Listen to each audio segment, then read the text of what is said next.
अस्सलामुअलैकुम। आप देख रहे हैं INN न्यूज़ और मैं हूं हमज़ा यासीन। नाज़रीन, आज 16 दिसंबर है। सानेहा APS की याद फिर से ताज़ा हो गई। एक बहुत बड़ा सानेहा इस कौम पे गुज़रा है। मासूम बच्चों की ज़िंदगियां हमने दहशतगर्दी में ज़ाया की। उन मासूम बच्चों के लिए हज़ारों नेक तमन्नाएँ, हज़ारों ख्वाहिशात। सानेहा APS के बच्चों को याद करते करते मेरे जहन में एक बात आती है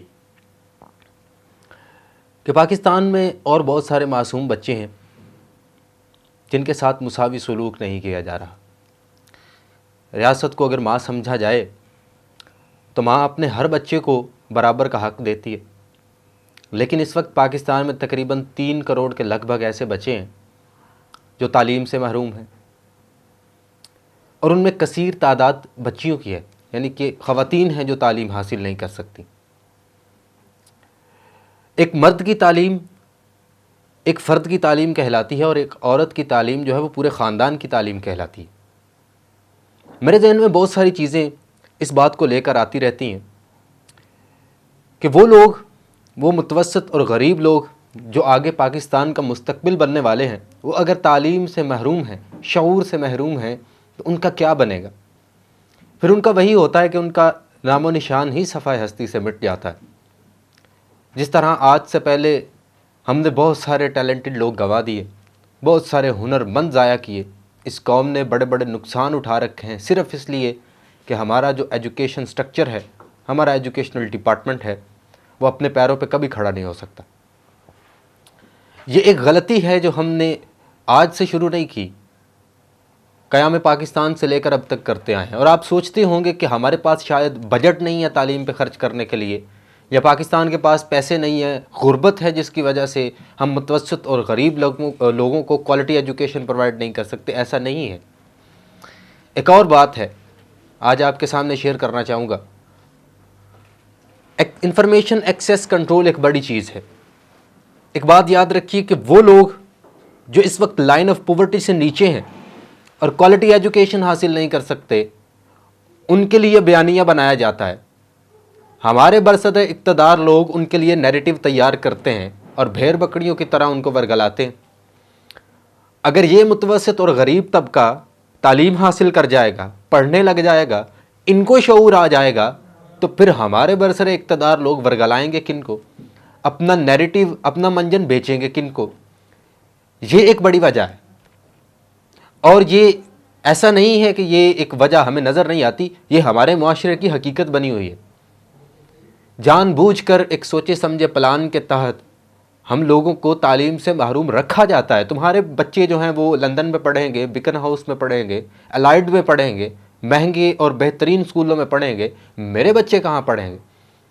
मेरा इत्तफ़ाक होता रहता है, मुख्तलिफ़ सरकारी स्कूलों में जाता रहता हूँ, वहाँ पे आना जाना लगा रहता है और देखने में ये आता है कि वहाँ के सरकारी स्कूलों की हालत ये है कि इलाका मकीन जो है और कुछ ऐसे लोग मुखय्यर हजरात अपने ताउन से वो स्कूल चला रहे हैं। सरकार इतना फंड ही नहीं दे रही कि वहाँ पे क्वालिटी एजुकेशन को प्रमोट किया जा सके। एक बात और मेरे जहन में आती है कि अगर ये निज़ाम इसी तरह चल रहा है तो मुस्तकबिल क्या होगा? 74 साल मुझे जिसके साथ कंपेयर किया जाता है, यानी कि इंडिया की बात कर रहा हूँ मैं, इंडिया के नौजवान के साथ मुझे कंपेयर किया जाता है, हमारा मुकाबला उससे है। ज़िंदगी के और मुल्क के हर शोबे में हमारा मुकाबला उससे है। हम 74 साल जो है वो उनको पढ़ते आए हैं, हमने उनको देखा है। यूँ समझ लीजिए पंजाबी में जिसे कहते हैं कि शरीक हैं वो हमारे। उनका नौजवान क्या कर रहा है, हमारा नौजवान क्या कर रहा है? आज इंफॉर्मेशन टेक्नोलॉजी में इंडिया का नौजवान सबसे आगे है।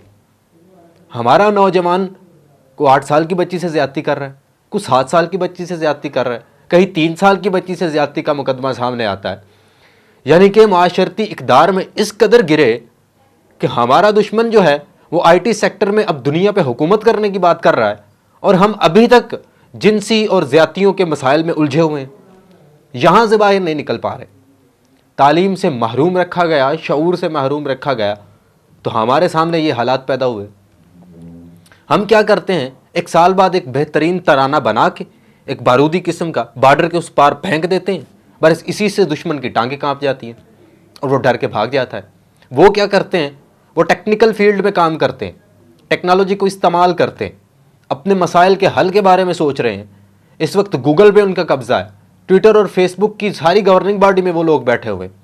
आपको किसी दिन कंट्रोल करके दम लेंगे, यही तो होगा।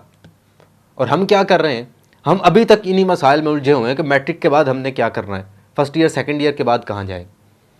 एक खबर मेरे जहन से गुजरी कि 2022 में अब तक 7.5 लाख नौजवानों ने अपना मुल्क छोड़ा, रिज़्क की तलाश में, रोज़गार की तलाश में। पाकिस्तान में कहीं मुलाजमत नहीं मिल रही और उनमें कसीर तादाद जो थी वो पढ़े लिखे नौजवानों की थी, उन्होंने अपना वतन छोड़ दिया।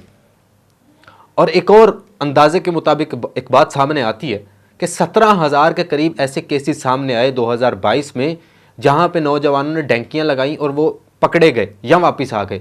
ये उन केसेस की बात कर रहा हूँ जो रजिस्टर्ड हुए, और जो लोग यहाँ से जा चुके हैं या डैंकी लगाने में कामयाब हो चुके हैं उनकी तादाद के बारे में इल्म नहीं है। यानी कि पाकिस्तान का नौजवान अपने मुल्क में रहना नहीं चाहता। ऐसा नहीं है कि उसे यहाँ से नफ़रत है, ऐसा है कि उसकी बुनियादी ज़रूरतें पूरी नहीं होती, उसे अपनी बुनियादी ज़रूरतें पूरी करने के लिए बैरून मुल्क का सफ़र करना पड़ता और वो चले जाते। हमारे नौजवान वतन छोड़ रहे हैं, हमारे जिनके साथ हमें कंपेयर किया जा रहा है उनके नौजवान आईटी और टेक्निकल फील्ड में सबसे आगे जा रहे हैं। ऐसा क्या होगा? हमसे मुतवस्सित तबके और गरीब तबके से तालीम छीन कर, नौजवानों से रोज़गार छीन कर, उनसे मुलाजमतें छीन कर, उन्हें बाहर के मुल्कों में जाने पे मजबूर करके अगर इस मुल्क की तरक्की की राह हमवार हो सकती है तो ये अंदाज़ा हमारी समझ में कहीं भी नहीं आ सकता। अगली वीडियो में आपसे मुलाकात होती है, मज़ीद इसी तरह के टॉपिक्स पे गुफ्तगू करते रहेंगे। अल्लाह ने के बाद।